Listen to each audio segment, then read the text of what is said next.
Vous écoutez le témoignage de Laure, chapitre 5.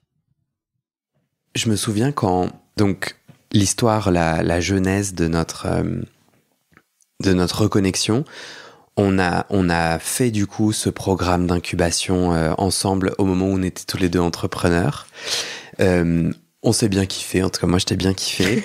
On a vécu quelques trucs ensemble, mais on est assez distants. Avec distance et on habite tous les deux à Paris, puis tu déménages à Nantes, puis pendant tout un temps on se parle pas et on se reconnecte via les réseaux sociaux, qu'on comprend que je rafraîchis régulièrement. Et je crois que tu passes à Paris, tu me fais coucou et on va prendre un café et c'est là où tu me racontes tout ça. Pourquoi moi ? Par hasard ? Bah ouais. Ouais. Par hasard. Bah après ça vient vite dans la discussion, hein. Tu fais quoi dans la vie en ce moment ? Perché. Métier perché. Et toi ? À ce moment-là, tu me dis, tiens, ce que tu disais tout à l'heure, tiens, je peux te montrer, je te tends mes mains. Ah oui. On est dans un café de Paris, dehors, en terrasse. Et là, donc moi, j'ai les mains paumes vers le ciel. On est face à face sur une table d'un café parisien. Et donc, j'ai les mains posées sur la table, paumes vers le ciel. Tu mets les tiennes, tes paumes vers mes paumes, sans me toucher. Et là, tu me dis, je me suis pris une décharge, je vais arrêter. Ouais. Donc là, je me suis dit, merde, ça y est, j'ai les mains toutes j'ai l'énergie toute. Est-ce que tu peux, je sais pas si je t'avais demandé, qu'est-ce qui s'est passé ? Ouais, en fait... Tu te souviens ? Peut-être pas. Hein. Si, je me souviens. En fait, c'est normal. Normalement, il faut... En gros, si tu veux, on a tous des chakras au milieu de la paume des mains. Donc, c'est une espèce de roue énergétique dont on parle souvent au yoga. Tu sais, dans ton cours du mercredi soir. Que je ne fais pas. Bref, donc on a tous des espèces de portes de chakras au milieu des mains. Et c'est à travers ces chakras que tu peux envoyer de l'énergie, mais tu peux aussi en recevoir. Et comme les mains sont assez sensibles, moi j'aime bien, pour faire sentir l'énergie, souvent je m'amuse à ces fameux dîners où je fais des hacks. Mais bon, ça y est, maintenant que j'en ai fait mon métier, j'ai arrêté d'être chiante en soirée. Je suis à nouveau fréquentable, c'est sympa. Donc je nettoie les chakras des gens, des mains, et après je leur envoie l'énergie. Et donc c'est ce que j'ai dû te faire. Et souvent j'arrive à envoyer de l'énergie pour que les gens sentent et disent « Ah, trop drôle, mais c'est dingue, j'ai senti !» Et je trouve ça hyper rigolo de faire sentir l'énergie. Il y a des gens qui non seulement ne reçoivent pas l'énergie que je leur envoie comme ça, quand on n'est pas en soin, c'est vraiment juste pour rigoler, tu vois. Si je te fais un soin, ça passera. Mais il y a des gens, quand je leur fais ça, l'énergie, elle passe pas vers eux, c'est eux qui me balancent l'énergie. Et ça peut être de l'énergie hyper agréable. Parfois, je suis génial. C'est un peu comme si je recevais un soin, tu vois. Ça m'est arrivé avec un pote récemment. C'est vraiment lui qui me balançait son énergie. C'était ok, mais... Et parfois, quand on me balance l'énergie, il se peut que les deux énergies soient pas spécialement compatibles et je sens que ça me fait mal. C'est pas forcément que ton énergie, elle est sale, c'est que peut-être que ce jour-là, en plus, ça change tout le temps, hein, ce jour-là, notre énergie, elle était pas compatible et donc j'ai senti que ça me déstabilisait, tu vois. Donc j'ai préféré arrêter. Je me suis dit que c'était pas ok pour moi. Mais j'aurais pu t'envoyer de l'énergie ailleurs. En fait, c'est vraiment que les mains, c'est ce qui te sert à envoyer l'énergie. Donc si je te mets l'énergie sur la tête ou sur le dos, ça ira. C'est quoi le sens que tu as... est-ce qu'il y a un sens, il y a une histoire que tu peux me raconter ? C'est-à-dire, ce jour-là, il se passait quoi pour moi pour que du coup je t'envoie de l'énergie sans le savoir ?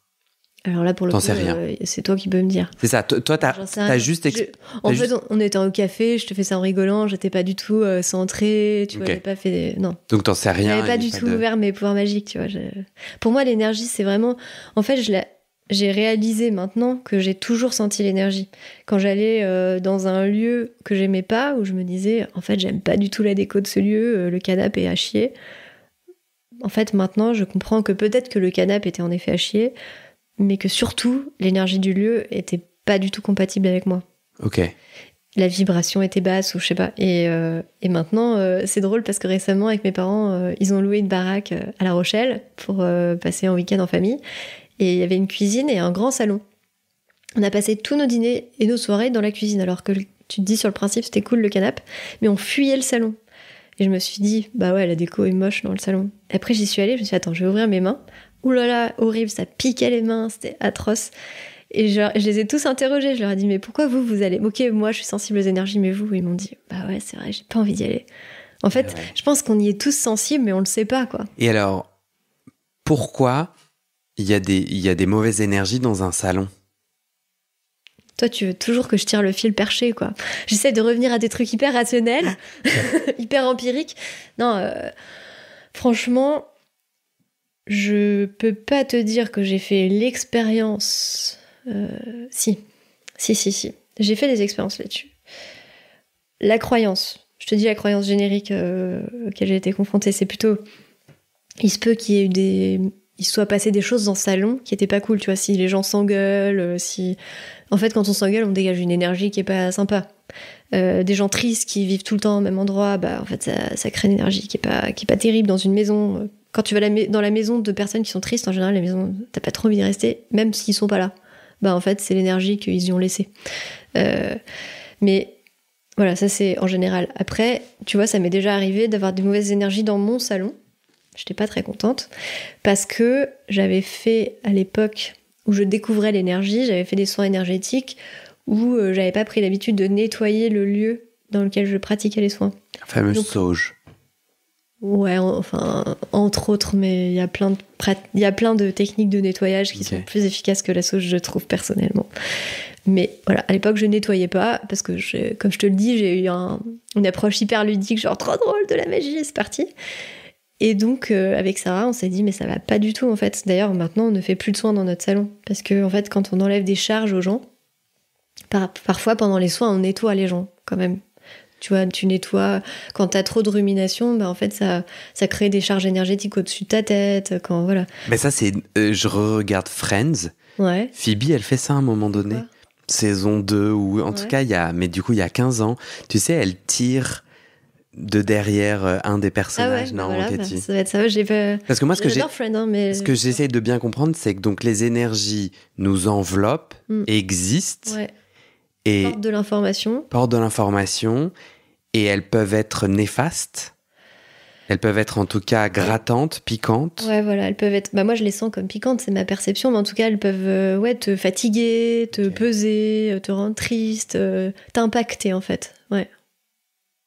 Ou te faire fuir. D'ailleurs, quand tu rencontres des gens, même avant qu'ils ouvrent leur bouche, tu te dis, elle, j'ai pas envie de lui parler. Ça arrive, hein, on est tous humains. Ouais.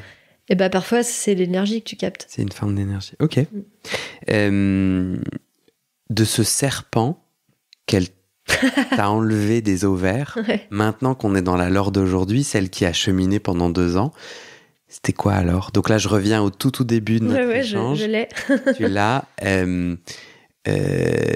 C'est ta première session où, avec une énergéticienne qui est ton ancienne collègue, et elle, notamment, elle t'enlève, elle dit qu'elle t'a enlevé un serpent des ovaires.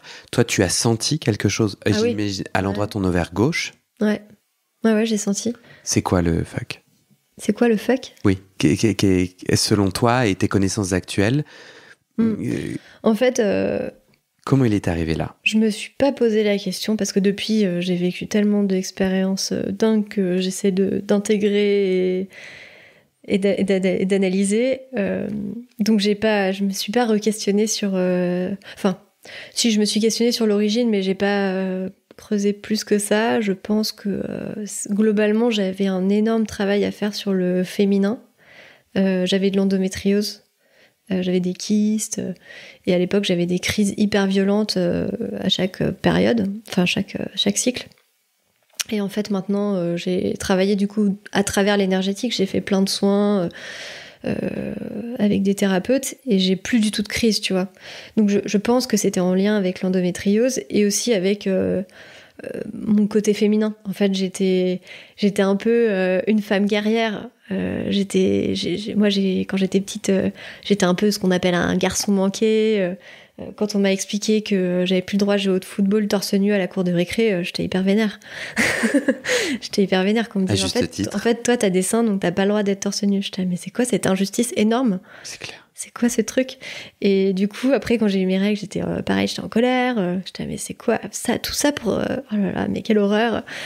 En fait, j'ai hyper mal vécu le fait d'être une femme et j'ai vraiment rejeté ça. Et en plus, j'avais cette sensation que la société valorise quand même beaucoup, pas uniquement les hommes, mais le côté masculin. D'ailleurs, quand tu vois les femmes, le peu de femmes qui osent, enfin qui réussissent au sens de la réussite sociale, c'est des hommes, c'est des hommes, c'est ça. C'est des femmes qui sont devenues des hommes ou qui ont un côté masculin exacerbé. Moi, j'étais clairement là-dedans. J'étais la femme guerrière, coupée de ses émotions, peut-être pas coupée de son cœur, mais bon, en tout cas bien barricadée. Et je croyais que être vulnérable, c'était hyper dangereux. D'ailleurs, mes parents me disaient, mais Laure, t'es trop gentille, toi, t'es un agneau dans un monde de loups, tu vas te faire bouffer. Et maintenant, en fait, je crois que tout ce travail énergétique, ça m'a permis moi-même d'opérer une grande transformation intérieure. Et je crois que le plus beau cadeau que je me suis fait, c'est ça, c'est de reconnecter avec ce côté féminin, d'oser être vulnérable. Aujourd'hui, je suis hyper vulnérable. Tu peux me faire pleurer. Et c'est magique, en fait. Pour moi, les larmes, c'est un cadeau. Et je suis hyper heureuse aujourd'hui d'être une femme et d'avoir renoué avec tout ça et d'avoir accepté que, en fait, on peut être sensible, vulnérable et puissante. Et je crois que ma puissance, aujourd'hui, je la tire de ma sensibilité et de ma vulnérabilité. On a dit tout à l'heure, juste avant un des déclics, c'est la crise de couple. Mm-hmm. Du coup, j'ai à la fois envie de te demander, qu'est-ce qui s'est passé j'ai quand même l'impression que c'est pas exactement le sujet, mais c'est quand même un sujet qu'on a ouvert. Comment on le ferme ensemble? Écoute, on peut le fermer en se disant que... Sarah est dans la maison, elle a apparemment ouvert à la personne qui a sonné 2 fois. Tout à fait, on la remercie. Non, on peut le fermer en se disant que, en fait, c'est une aventure qu'on a vécue ensemble, cette ouverture. C'est ce que j'ai entendu, ouais. Et en fait, je sais pas si je l'aurais vécu aussi sereinement sans elle. Parce que plein de fois, quand même plein de fois, j'ai eu peur. Et on était ensemble la première fois qu'on a entendu des voix, qu'on a canalisées. Et je pense que si elle avait pas été là, j'aurais quand même flippé. J'aurais dit, attendez, c'est qui le mec qui nous parle là? On peut boire un café avant de... Non mais tu vois, vraiment, je crois que la première fois quand même, il y a eu comme ça des étapes un peu charnières où j'ai eu un peu la trouille, quoi. Et le fait d'être deux et qu'on puisse en parler, dire, t'es d'accord, c'est dingue? Ouais. Et qu'est-ce qu'on fait avec ça? Viens, on fait ça. Ouais. En fait, ça a été hyper clé. Elle a été présente tout au long de cet entretien, en fait, parce que très régulièrement... Elle venait soit faire les mêmes formations, soit voir l'entité dans votre... c'est vrai. Le mal. Et elle te confie à plein d'endroits. En fait, je pense que tu l'as fermé toute seule, ce sujet qui est de... Vous vous êtes trouvés là... Enfin, vous êtes retrouvés ou trouvés. En fait, ça nous a permis de cheminer ensemble là-dessus. Après, on s'est retrouvés parce que je pense qu'avant de se retrouver en tant que couple, on a réalisé qu'on s'était individuellement perdus. Moi, je croyais savoir qui j'étais, mais en fait, non, je courais après moi, ou je me fuyais, je courais après la vie. J'avais cette espèce d'urgence de vivre, mais en fait, je me fuyais. J'avais peur de regarder à l'intérieur de moi, j'avais peur de faire face au vide. Et Sarah... peut-être qu'elle était un peu plus avancée que moi, parce qu'elle me disait, Laure, tu me fais flipper, là, t'enchaînes trop. Mais pour autant, elle aussi, elle avait ce travail de reconnexion à faire avec elle-même. Et du coup, je crois qu'on a fait un grand, grand travail de reconnexion à nous-mêmes pendant ces 2 années, qui nous a permis ensuite de se reconnecter l'une à l'autre et d'avoir une compréhension très fine de ce qui se passait en l'autre. En plus, on se fait régulièrement des soins énergétiques, donc on sent ce qui se passe pour l'autre, mais... très très finement, tu vois, c'est assez ce niveau de compréhension qu'on a, toutes les deux, on a plein de gratitude en fait, on est trop heureuses de pouvoir avoir ce niveau de compréhension, et de complicité, de complicité de connexion. On se dit souvent qu'on n'imaginait pas avoir une telle complicité avec un être humain sur Terre, quoi. C'est assez fou. Tout à l'heure, tu disais un des enjeux, c'est d'arriver à revenir dans l'instant présent.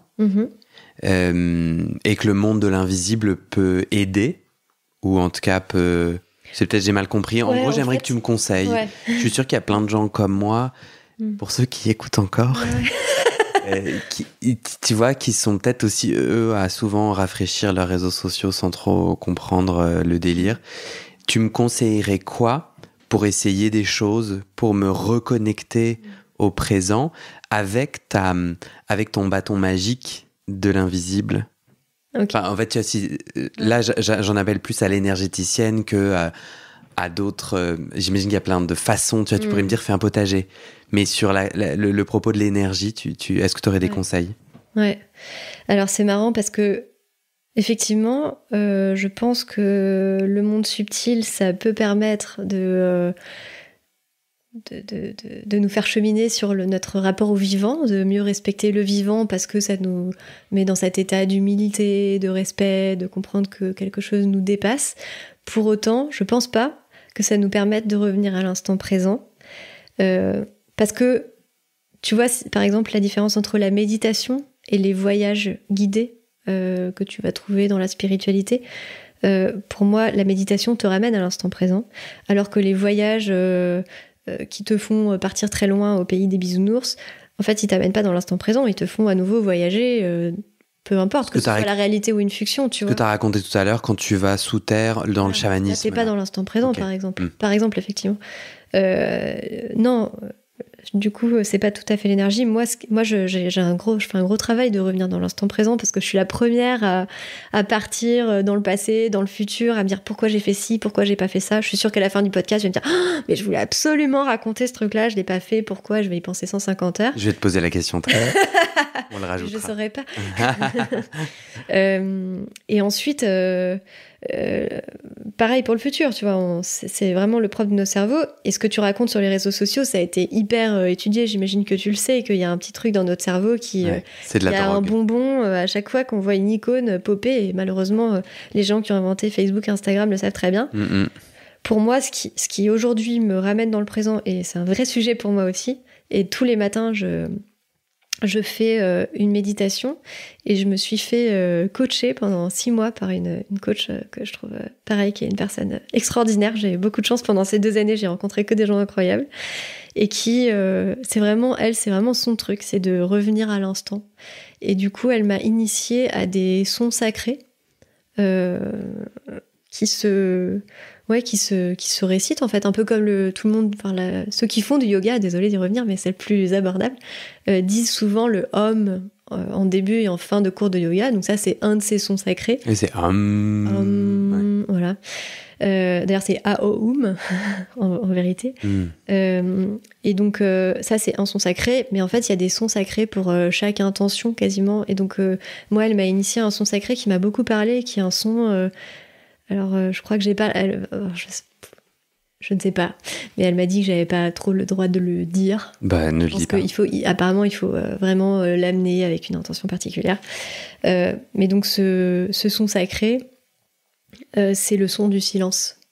Et en fait, je sens que quand je le prononce dans ma tête, donc c'est vraiment un son que tu dis intérieurement et que tu répètes. Donc, je fais ça pendant 100 minutes, tu vois, tous les matins. Et quand je fais ça, je me sens en fait connectée au présent.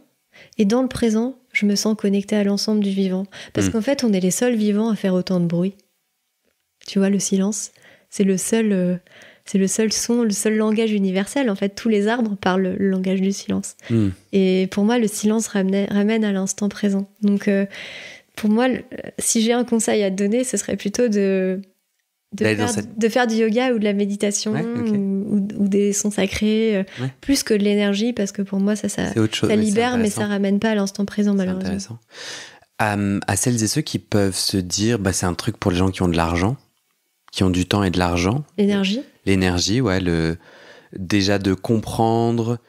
En gros, moi, ce que j'ai entendu, c'est que t'as payé beaucoup de gens. Non. Au total, j'ai dû dépenser genre 500 balles en 2 ans. Ok. Ah ouais.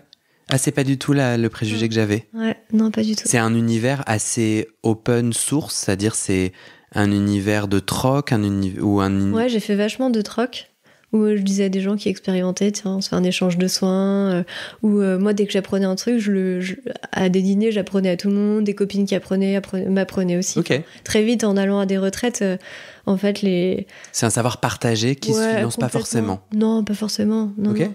Après, ce qui se finance, c'est les soins énergétiques, mais parce que ça me demande énormément d'énergie. Tu vois, je peux pas faire plus que 2 soins par jour. C'est très peu. Donc, c'est compliqué de faire ça gratuit. Pas mal. Moi, je peux pas faire plus de 2-3 épisodes de podcast par semaine. T'as beaucoup d'auditeurs. Moi, à chaque fois, il y a une personne dans mon matelas. Hein. C'est vrai. Non, ok, c'est intéressant, ouais. Donc, ouais. Est-ce que, mot de la fin, est-ce que t'as un truc justement, est-ce que tu veux reprendre tes petites notes là? Tu m'avais fait un schéma de ouf. Ouais, que je t'ai pas montré, sinon t'aurais flippé. Oh non, ça j'ai pas peur. Ou un mot de la fin qui t'inspire? Ouais, plutôt. Trop de choses dans mes notes. Non, moi, je pense que le mot de la fin, ce qui me tient le plus à cœur, c'est de se reconnecter à l'amour. C'est quelque chose qu'on a complètement oublié. On est tellement perdu dans ces rapports de domination, dans l'ego, dans le fait de prouver, dans le fait de croire qu'il faut justifier sa place sur Terre en permanence. Et ça, c'est vraiment un truc qui n'a aucun sens, en fait. On a tous notre place. Mais ça, il faut le sentir dans notre cœur parce que ça peut pas venir de l'extérieur. Les gens pourront jamais te dire, mais oui, Guillaume, tu es à ta place, en fait. Non, ça doit venir de toi. Tu dois sentir dans ton cœur ce qui fait ton unicité. Ce qui fait, moi, je sens dans chaque soin qu'en fait, on a tous une vibration qui est unique, qui nous est propre. Et cette vibration, il y a que nous qui pouvons nous y reconnecter et qui pouvons la sentir. Et c'est notre cœur qui peut nous indiquer ça. En fait, notre mental, c'est très bien. C'est un peu une secrétaire, tu vois. C'est très bien pour la gestion de projet, pour mettre en œuvre nos idées. Mais ce que je ressens, moi, c'est que notre seule boussole dans la vie, ça doit être notre cœur. Donc, ça peut pas être notre peur. Ça peut pas être notre peur de manquer d'argent, notre peur de pas être aimé, d'être rejeté, d'être jugé, humilié, etc. Non, ça... En fait, pour moi, le seul moteur qui vaille dans la vie, c'est le cœur. Et je pense que si on se connectait tous, si on était plus dans l'amour de nous-mêmes, on serait plus dans l'amour de l'autre et du coup dans l'amour du vivant et on prendrait ce temps de l'aimer et de le respecter. Et moi, si j'ai une chose à dire, c'est ça. C'est aimez-vous, respectez-vous et tout ira bien. Très bon mot de la fin. Pour celles et ceux qui veulent en savoir plus sur toi, je mettrai des liens que tu m'enverras. Je sais pas pourquoi j'ai... Et merci Laure. Un grand merci à toi. C'était trop bien. J'espère qu'on a fait flipper personne, enfin, ou en tout cas pas tout le monde. Ah si. Si. J'ai trop hâte de savoir ce que mon frère, du coup. Mais je suis heureuse de discuter avec lui. Hein. Ouais. Il y a des questions grave. Ouais. Ah non, moi j'ai... Ah non, mais moi j'ai envie que les gens flippent. Non, j'ai pas envie qu'ils flippent, mais... en tout cas, moi, ce que j'ai vécu... Je vais laisser les gens faire bien ce qu'ils veulent. Moi, ce que j'ai vécu, c'est ça vient me chercher à un endroit. Et ça vient... Le seul endroit, c'est cette peur d'essayer. Et ce que j'adore, c'est que c'est vraiment cette bataille avec les croyances. Parce qu'en fait, on s'en tape. Enfin, moi, perso, je m'en tape d'essayer ou pas. Qu'est-ce que j'ai à perdre ? J'ai rien à perdre. Peut-être de l'argent ou du temps maximum, tu vois. Mais alors, pourquoi j'ai peur ? Je suis mon propre adulte. Je rends des comptes à personne. Pourquoi j'ai peur ? J'ai la chance de pouvoir me poser la question d'essayer ou pas. Pourquoi t'as peur ? Moi, j'ai l'impression que parfois, on a peur parce que quelque part, au fond de nous, il y a quelque chose qui sait ce qui va se passer, si ça se passe.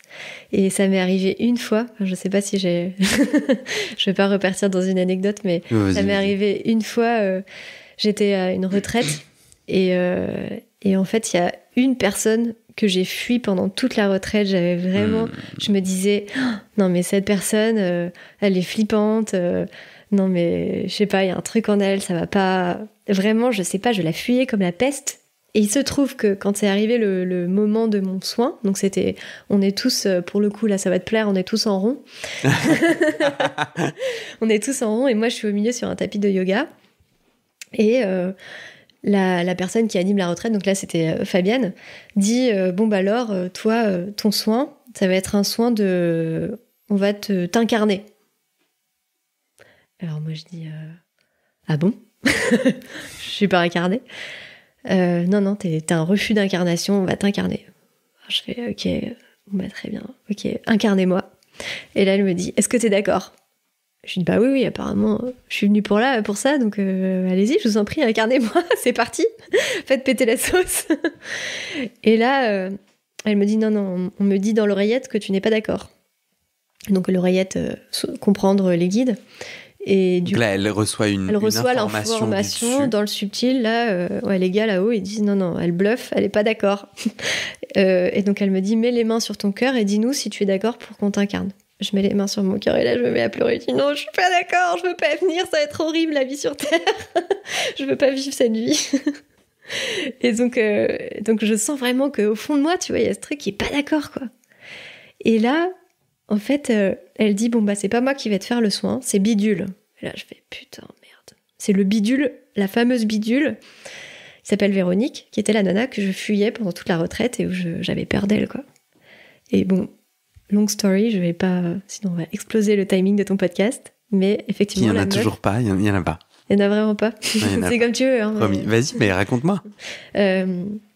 En gros, donc elle se rapproche de moi. Moi, je sens tout mon corps qui fait dégage.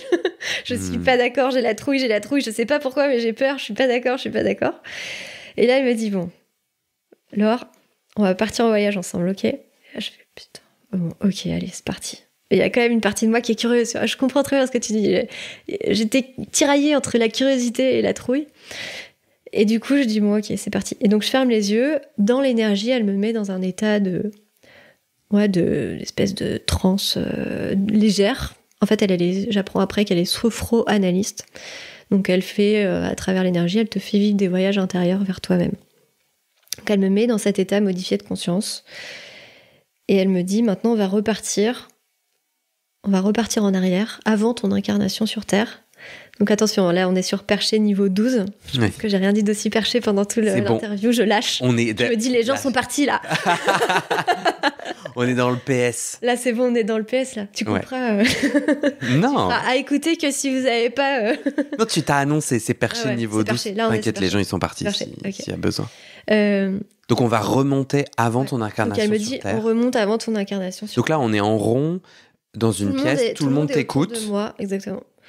Et vous êtes face à face, Véronique est face à toi. Non, moi je suis allongée sur mon tapis de yoga, le fameux tapis de yoga du mardi soir. Oui, bien sûr.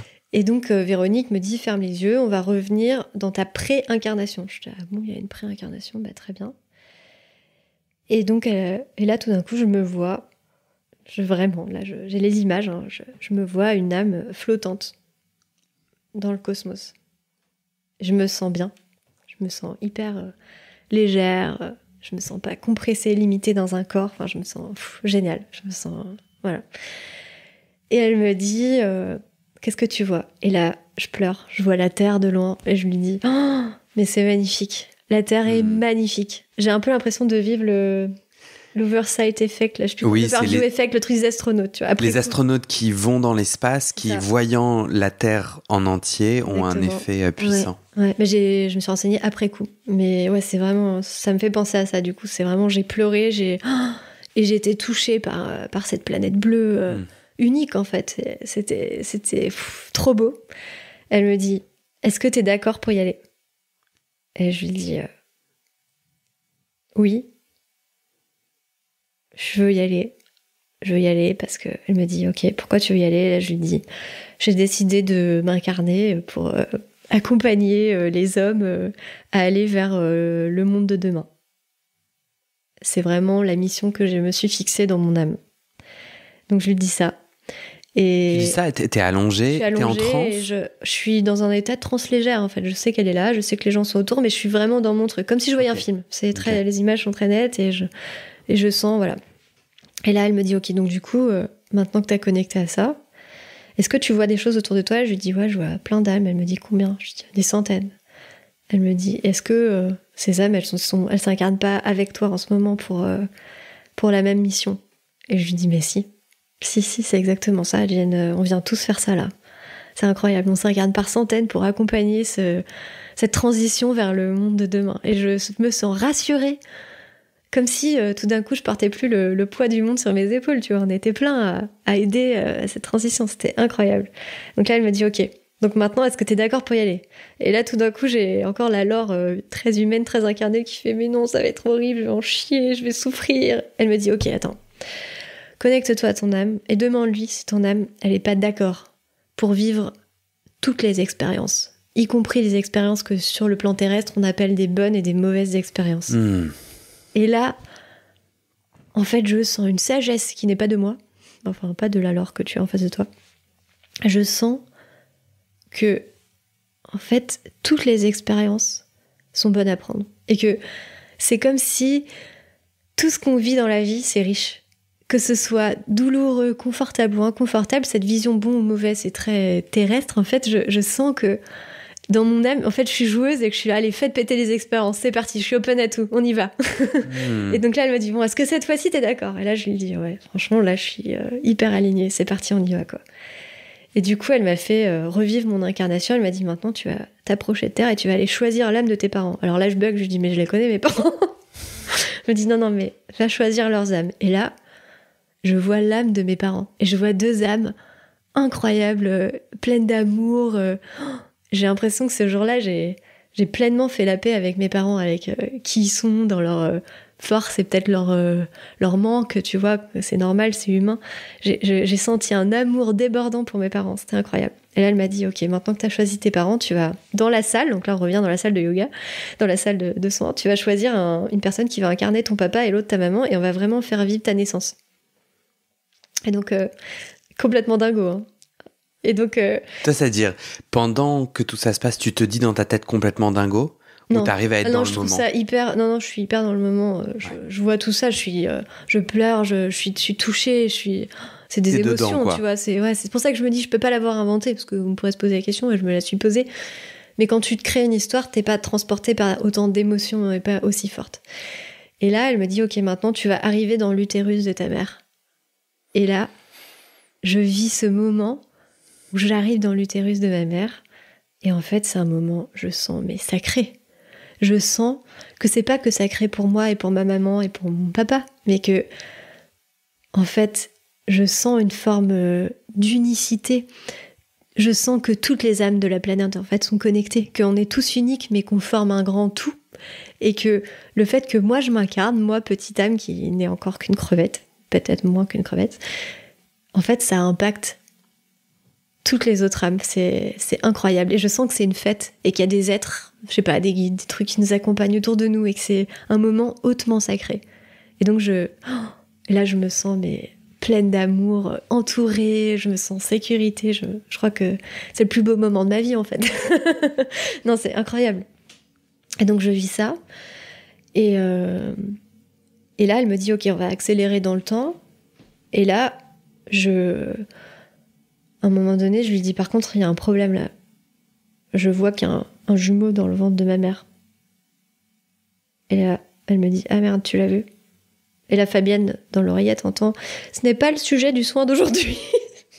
Je fais merde, attendez, je viens d'apprendre que j'avais un jumeau, mais j'avais un jumeau. Je savais pas. Et du coup, je pleure, je comprends qu'il est mort, quoi. Enfin, c'est horrible. Et donc, on me dit, non, mais on peut pas passer 3 heures sur toi, alors là, c'est déjà très long, ton truc. Fabienne dit, non, mais Laure, on pourrait passer 5 heures sur elle. Donc, en fait, non, on me dit vraiment que c'est pas le sujet. Next. Je suis là, bon, bah, ok. Horrible. Bon, passons, c'était pas le moment le plus cool. J'apprends en live que j'avais un jumeau, bon. Et tes parents étaient au courant? Par la suite, j'ai débriefé avec ma mère qui m'a dit en effet qu'elle avait perdu beaucoup de sang juste avant l'écho des 3 mois et que les gens lui ont dit qu'elle avait perdu son enfant. Elle croyait m'avoir perdu et en fait, c'est fort probable que c'était un jumeau. Assez dingue. Mais elle m'a dit, ça me parle, c'est sûr, c'est ça, quoi. Bref. Parenthèse jumeaux. Mais j'ai par la suite refait un soin pour aller à la rencontre de ce jumeau, donc tout va bien. Je peux en parler sereinement. J'avais fait la paix avec lui. Voilà, tout va bien pour lui. Pour son âme, en tout cas. Et du coup, on avance dans le temps et je finis par sortir. Et donc là, on fait un truc pas possible, alors hyper compliqué à décrire sans les mains. Je vais essayer. En gros, la personne que j'ai choisie pour jouer ma mère se met à 4 pattes pour faire miner l'accouchement. Moi, on me met en dessous d'elle avec une couverture sur moi et la thérapeute demande à 6 personnes de venir s'allonger au-dessus de moi pour que vraiment je galère à sortir du ventre de ma mère pour que ça me rappelle la naissance. Et effectivement, je galère. Hein, parce que et donc, je rame et je finis par sortir. Et là... c'était un moment dingue et j'ai eu l'impression comme si je pesais un peu plus lourd, tu vois. C'est assez dingue. J'ai vraiment eu l'impression de m'incarner. D'ailleurs, Sarah me remercie régulièrement que je me sois incarnée ce jour-là parce qu'elle a l'impression que depuis, je suis plus ancrée, quoi. Je suis plus présente, je vois mieux les choses, j'arrête de me taper à chaque coin de porte parce que j'ai mal évalué les distances. Toi, t'as vu... Moi, je sens une différence. Toi, tu sens une différence en fait, après cette expérience d'incarnation? J'ai l'impression d'être réconciliée avec avec mon existence sur Terre. Ça paraît énorme, mais je me suis toujours dit, mais qu'est-ce que je fous là? C'est quoi ce monde de dingue? C'est n'importe quoi l'humanité, on défonce la planète, on est coupé de nous-mêmes, on est coupé du sens. Là, tout d'un coup, je me suis dit, non, mais c'est ok en fait. En fait, on est tous des enfants, on est là pour grandir. On n'a encore rien compris, mais c'est génial, on va découvrir et on est en chemin. Tu me donnais cet exemple et cette anecdote après que je t'ai dit, je flippe. Tu te rappelles du pont? Pourquoi t'es allé dans cette anecdote? Oui, bien sûr. Avec la peur. Parce qu'en fait, tu m'as dit, je suis tiraillée entre la peur et l'envie d'explorer. Et je pense qu'il y a une partie de nous qui sent quand il va se passer un truc et qu'on n'est pas d'accord, quoi. Et moi, j'étais pas d'accord pour être incarnée. J'étais pas d'accord, je voulais pas vraiment venir, tu vois. Et cette nana, je l'ai fui pendant les 5 jours de la retraite parce que j'étais pas d'accord avec ce qu'elle allait me faire. Elle allait m'incarner, l'enfoirée. Moi qui voulais pas venir. Et en fait, à partir du moment où on a fait le soin, j'ai compris que c'était vraiment ma peur qui me faisait fuir. J'ai compris pourquoi j'avais peur, parce que j'étais pas d'accord. D'ailleurs, à partir de là, j'ai trouvé que c'était finalement une nana géniale et j'ai pas compris pourquoi je l'avais fui tous ces jours. Et après, on était indécollables. Ah, c'est marrant. C'est trop drôle. C'est marrant. T'as dit que t'avais fait un burn-out. Je fais un PPS. PS2. T'en es où de ton burn-out? Je pense que... en fait, c'est très long de se remettre d'un burn-out, je découvre. On m'a dit que ça pouvait être jusqu'à 3 ans. Je pense que j'ai encore un peu de fatigue résiduelle. Par contre, j'ai récupéré mes capacités cérébrales. Ça me rassure parce que ça me permet de garder le contrôle, tu vois, de pouvoir réfléchir. Mais par contre, ouais, je fais encore des siestes régulièrement. Je suis encore un peu fatiguée. Mais par contre, non, je vais 1000 fois mieux. Et puis, le fait de se reconnecter à soi, je pense que ça aussi, ça permet de te retaper, quoi. Mais pourquoi la magie du monde invisible ne peut pas accélérer? Parce qu'on est incarné, hein, on a un corps et le corps a sa temporalité. C'est libérateur. Ça te permet effectivement de faire des choses, de libérer des choses quand ton cerveau ne peut pas libérer. Il peut juste comprendre, mais en fait, j'ai l'impression d'avoir compris des choses depuis 2 ans, compris avec mon corps, avec les cellules de mon corps, des choses que j'aurais pas pu comprendre avec ma tête. Vraiment des évidences. J'essaye d'en expliquer certaines, mais je sais pas si ça passe, si c'est compréhensible, tu vois, avec des mots, parce que je crois qu'il y a des choses dont il faut faire l'expérience dans les cellules de son corps, et que je pense que notre corps et notre cœur sont bien plus intelligents que notre cerveau. Merci Laure. Merci à toi. Trop bien. T'as la dalle? Grave. Ouais. On va manger? Il est quelle heure? Il est 18h50. Ah bah parfait, j'avais réservé à 19h. Et c'est la fin de cet épisode. Vérifiez dès maintenant si la suite est déjà publiée. Sinon, vous pouvez vous abonner à ce podcast sur votre plateforme d'écoute pour être alerté dès la sortie des nouveaux épisodes. Et si vous aimez les témoignages intimes comme celui que vous venez d'écouter, j'ai 2 autres podcasts qui pourraient bien vous plaire. Je vous les présente. Ma dernière séance de psychanalyse. Ça, c'est un podcast dans lequel des gens me racontent leur dernière séance sur le divan et comment la psychanalyse les a aidés, ou pas. Et d'ailleurs, c'est avec ce podcast que j'ai gagné le prix du meilleur podcast de conversation en 2022. Comment devenir sexuellement épanoui? Ça, c'est un podcast dans lequel des hommes, gays, bi ou queer, racontent leur chemin de sexualité et comment ils tentent de s'épanouir face aux normes. Alors pour écouter ces podcasts, vous pouvez tout simplement taper les titres dans la barre de recherche de votre plateforme d'écoute. Mais je vous mets aussi dans le descriptif de cet épisode les liens pour écouter ces podcasts et les liens de mes réseaux sociaux pour découvrir les coulisses de mon aventure de podcasteur et aussi la page de dons pour soutenir mon travail et mes podcasts. En tout cas, n'hésitez pas à m'envoyer vos retours et vos réactions à guillaumefaidespodcasts@gmail.com ou sur mes réseaux sociaux. Ça me motive énormément de savoir que ces histoires naviguent et résonnent, ou pas d'ailleurs. Allez, merci pour votre écoute et à très bientôt dans vos oreilles.